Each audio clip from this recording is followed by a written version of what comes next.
Sir, ano po yung instruction nyo sa ating mga law enforcement agencies like PNP and PDEA? Kasi with this apprehension, tila hindi natatakot ang mga drug syndicate na i-transport ang mga illegal drugs kahit may mga checkpoint. Babala nyo na lang din po sa mga drug syndicate na hindi tumitigil sa kanilang illegal drug activity sa bansa. Thank you. Well, kailangan rin maintindihan, ang mga drug syndicate, pagka nahulihan, parang cost of doing business nila yan eh. Nakakasama na sa kalkulasyon nila. Once in a while, mahuhuli tayo.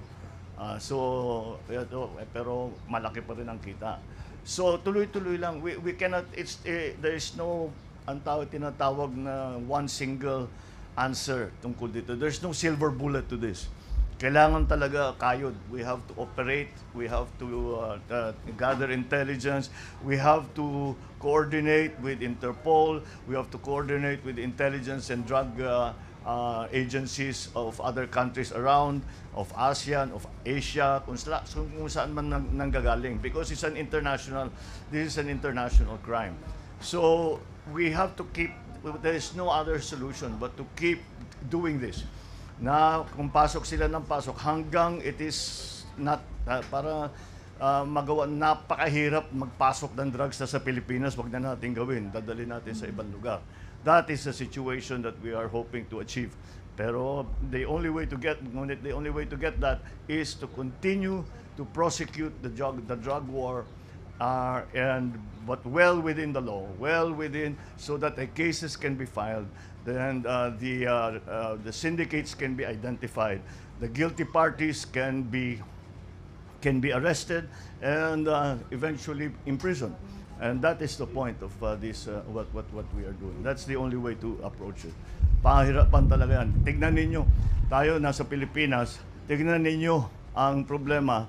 Sabihin na lang natin, kasi wala tayong resources, wala tayong funding na masyado. Tignan ninyo, kahit yung mga mayayaman na bansa sa Amerika, sa Europe, gaano ka trilyon na dolyar ang kanilang ginagastos na meron pa ring drug problem.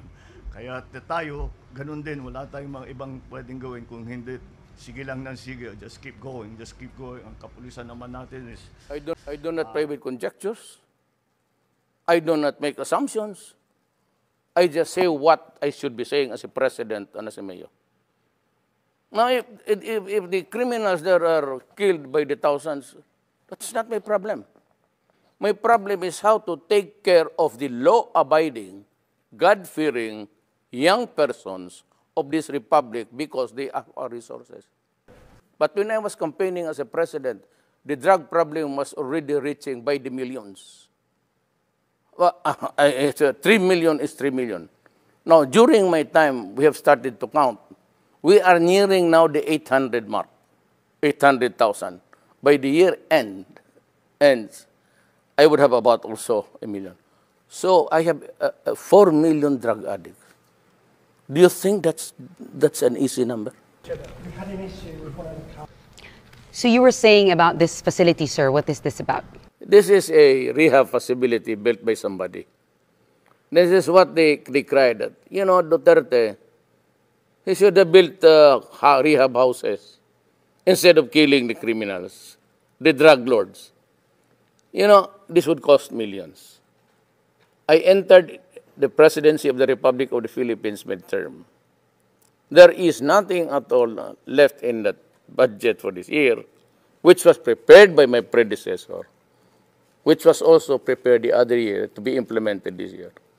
The implementation does not contain any money. Because nobody, until I became president of this country, nobody realized how widespread, how dimensional it was for us. Sir, in the past, during the campaign and weeks into your presidency, you have repeatedly said that you have no regard for human rights. But human rights is actually part of the Constitution. And as head of state, it is also your duty to uphold the Constitution. How does that connect? I would rather intimidate and strike fear in the hearts of the criminals, just like what happened in Davao. When finally you can walk about in the streets at night, and you can eat anywhere at any time, and nobody would bother you. It's happening in Davao. Davao City is in the midst of Mindanao, it's troubled land.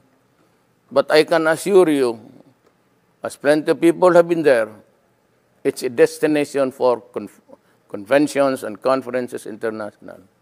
It's always selected, so it's booming. It is a little bit rich than the others. Why?